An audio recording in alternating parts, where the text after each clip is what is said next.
Yet the opposition won't yield the floor.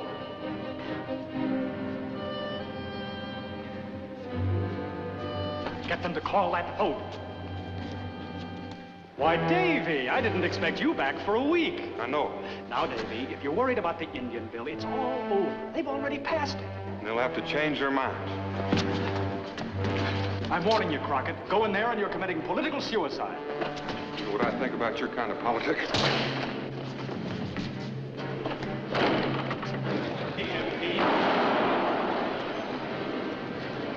I yield to the gentleman from Tennessee.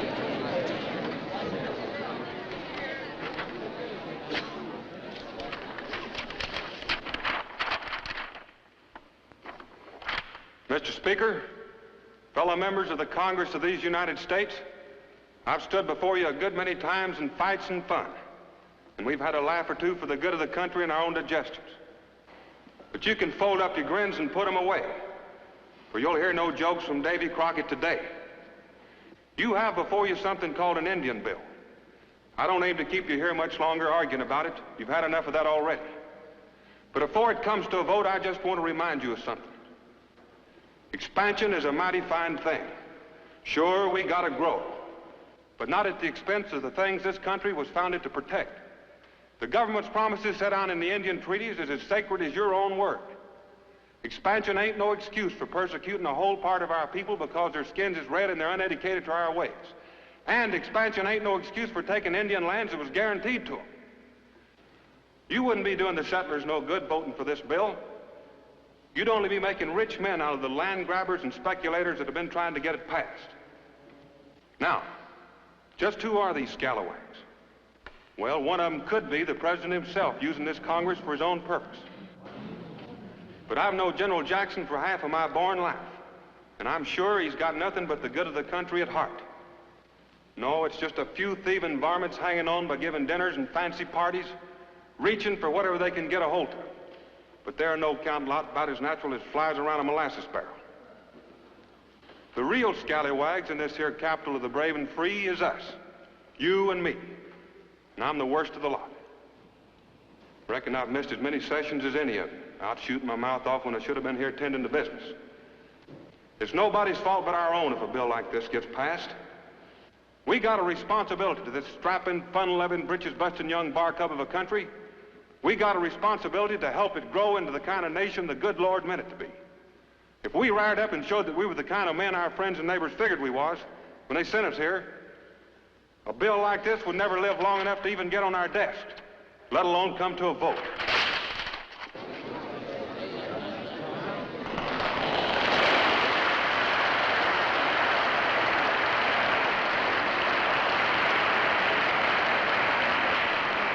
He knew when he spoke that he sounded the knell of his hopes for the White House and fame as well. But he spoke out strong, so the history books tell, and patched up the crack in the Liberty Bell. Davy, Davy Crockett, seeing his duty clear. Davy, Davy Crockett, king of the wild frontier.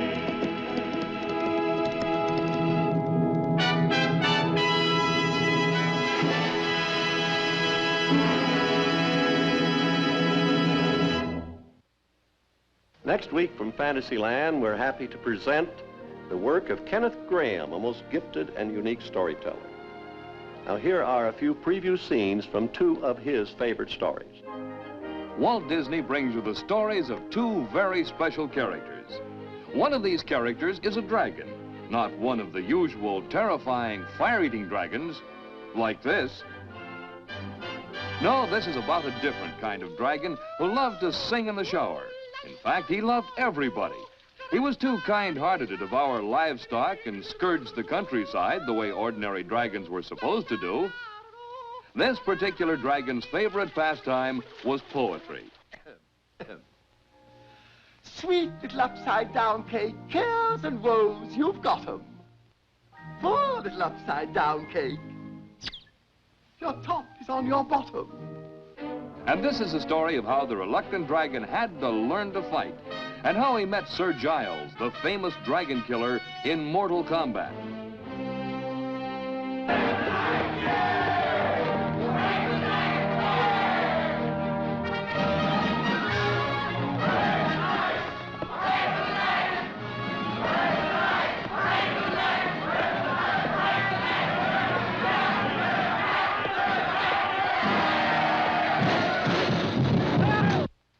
And on the same program, one of the merriest, most rollicking classic tales of English literature, The Wind in the Willows.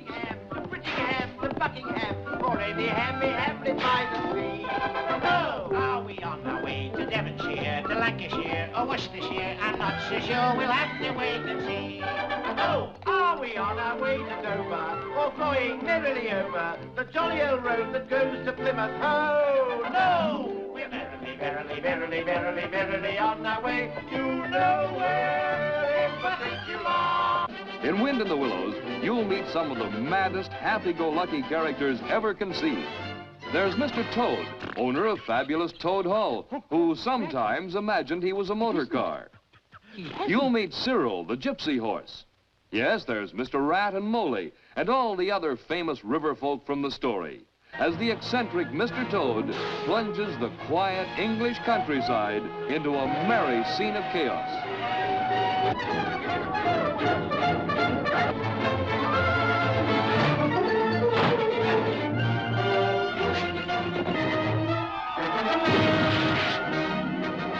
Next week, Walt Disney brings you Kenneth Grahame's beloved story, Wind in the Willows, along with The Tale of the Reluctant Dragon.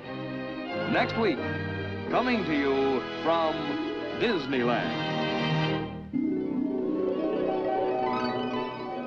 When your heart is in your dream.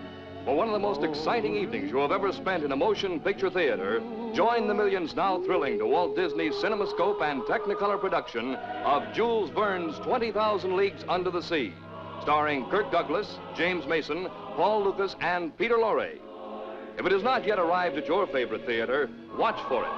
It's Walt Disney's fabulous motion picture adventure, 20,000 Leagues Under the Sea, in CinemaScope. This has been an ABC television network presentation.